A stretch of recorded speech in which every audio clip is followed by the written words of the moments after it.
नमस्कार दोस्तों, मैं हरीश चौहान और आप देख रहे हैं सामाजिक कहानियाँ चैनल।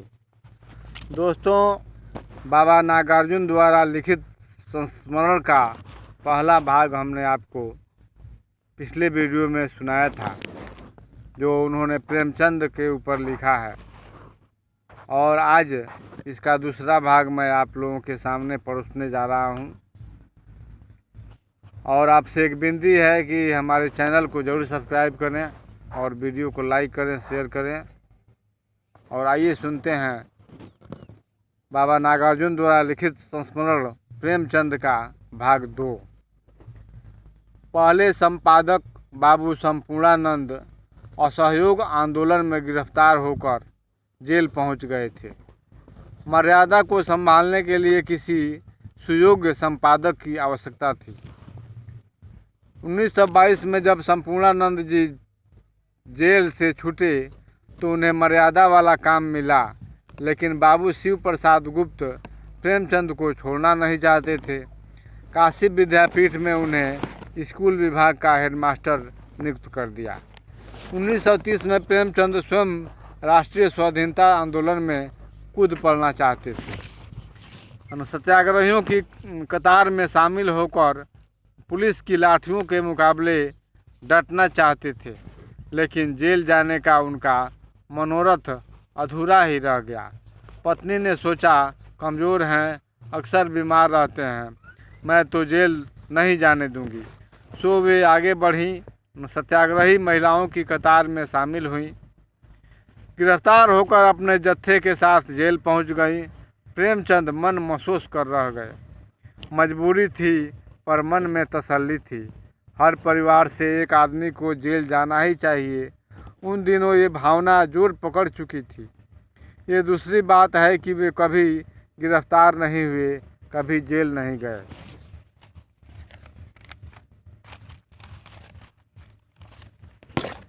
मगर प्रेमचंद स्वाधीनता संग्राम के ऐसे सेनापति थे कि उनकी वाणी ने लाखों सैनिकों के हृदय में जोश भर दिया था। स्वाधीनता के लिए जनता की लड़ाई का समर्थन करते समय प्रेमचंद ये कभी नहीं भूले कि आज़ादी केवल एक व्यक्ति के जीवन को सुखमय नहीं बनाएगी, मुट्ठी भर आदमियों के लिए ऐशो आराम नहीं लाएगी। यह बहुजन सुखाय बहुजन हिताय होगी। 1930 में सरस्वती प्रेस चालू हुआ। प्रेमचंद के आज़ाद तबीयत को नौकरी भाती नहीं थी। स्वाधीन रहकर लिखने पढ़ने का धंधा करना चाहते थे।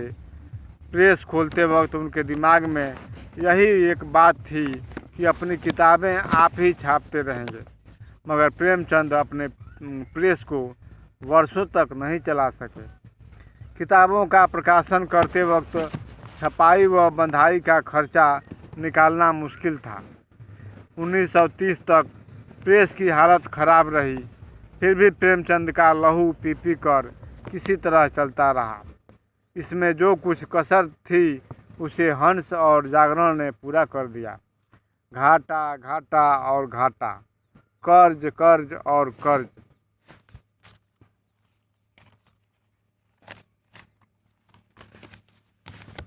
बार बार निश्चय करते थे कि दोबारा नौकरी नहीं करेंगे। अपने किताबों से गुजारे के लायक रकम निकल आएगी। बार बार जमकर प्रेस में बैठते, बार बार पुराना कर्ज पटाकर नए सिरे से मशीन के पुर्जों में तेल डालते थे। काम बढ़ता था, परेशानियां बढ़ती थी। बुढ़ापा भी उसी रफ्तार से आगे बढ़ता जाता था। पढ़ने लिखने का सारा काम रात को करते थे। तंदुरुस्ती बीच बीच में टूट जाती थी। दवा दारू के लिए शिवरानी रुपये देती तो वे उस रकम को भी प्रेस में खर्च कर डालते। फिर वैद्यों और हकीमों से सस्ती दवाइयाँ लेते रहते। आराम बिल्कुल नहीं करते थे। पूरी नींद सोते नहीं थे। खाना भी मामूली किस्म का खाते थे। 1936 के बाद दशा कुछ बदली जरूर, पर प्रेमचंद का परिश्रम और भी बढ़ गया। उनका जीवन ऐसा दीप था जिसकी लौ मध्यम नहीं तेज प्रकाश देने को मजबूर थी, पर उस दीप में कभी पूरा पूरा तेल नहीं डाला गया। लौ हमेशा बत्ती के रेशे को ही जलाती रही। उनकी बेचैनी इसलिए थी वे चाहते थे कि जीवन दीप का प्रकाश दूर दूर तक फैले, अच्छी तरह फैले। अपनी सारी किताबें, अपना सारा साहित्य अपने प्रेस में ही छपवा कर समूचे देश में फैला देना चाहते थे।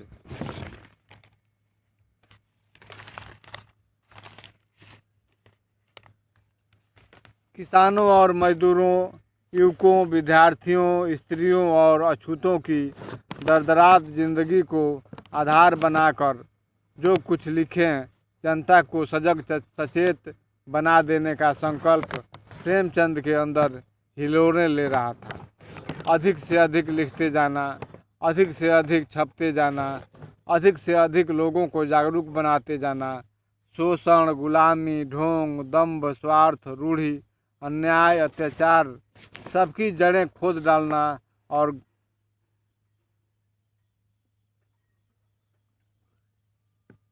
धरती को मानवता के लायक बनाना, यही प्रेमचंद का उद्देश्य था। तभी तो हामिलाद की भावनाओं से निर्लिप्त रहकर अंत तक लिखते रहे। नींद नहीं आती थी, बीमारी बढ़ गई थी, प्रेस जाना बंद था, फिर भी आप घर वालों की नज़र बचाकर उठ जाते और कलम तेज़ी से चल पड़ती, इतनी तेज़ी से कि जीवन समाप्त होने से पहले ही सब कुछ लिख देना चाहते थे। मैं मजदूर हूँ, जिस दिन न लिखूँ उस दिन मुझे रोटी खाने का अधिकार नहीं है। ये शब्द उनके होठों के केवल आभूषण ही नहीं थे, बल्कि सच थे। फिल्मों के द्वारा जनता तक अपने संदेशों को प्रभावशाली ढंग से पहुंचाने और साथ ही अभावों से मुक्ति पाने के लिए वे मुंबई गए, किंतु धनपत को धनपतियों का सहवास और मुंबई का प्रवास रास नहीं आया। वो उनकी अभिलाषाओं की पूर्ति नहीं कर पाया। फिर वही प्रेस, फिर वही प्रकाशन, फिर वही घिसाई। रातों रात जागकर प्रेमचंद ने गोदान पूरा किया। गोदान छपकर निकल आया था। फिर उनकी लेखनी मंगलसूत्र पर तेजी से चल रही थी। मरते मरते प्रेमचंद इस उपन्यास को पूरा कर देना चाहते थे। 4 ही अध्याय लिख पाए थे। खाना हजम नहीं होता था, खून की कै करने लगे थे, पेट में पानी भर गया था, दूध, डाली, फलों का रस तक नहीं पचा पाते थे, पर इतने पर भी काम करने की ललक पीछा नहीं छोड़ती थी। लिखने की अभिलाषा शांत नहीं हो पाती थी। देश को अपने जीवन, अनुभव और अपने विचारों की अंतिम बूंद तक दे जाने की इच्छा चैन नहीं लेने देती थी। 8 अक्टूबर 1936 रात का पिछला पहर प्रेमचंद ने हमेशा के लिए अपनी आंखें मूंद ली। अभी 60 के भी नहीं हुए थे। 56 वर्ष की आयु क्या कोई लंबी आयु थी? गोरकी और शरद चंद्र का देहावसान उसी वर्ष हुआ था। दोस्तों, यह वीडियो आपको कैसा लगा? अगर वीडियो पसंद आया हो तो हमारे चैनल को ज़रूर सब्सक्राइब करें, लाइक करें, शेयर करें, कमेंट करें। फिर हम मिलेंगे ऐसे ही किसी वीडियो के साथ अगले एपिसोड में। तब तक के लिए हमें दीजिए इजाज़त। धन्यवाद। जय हिंद, जय भारत।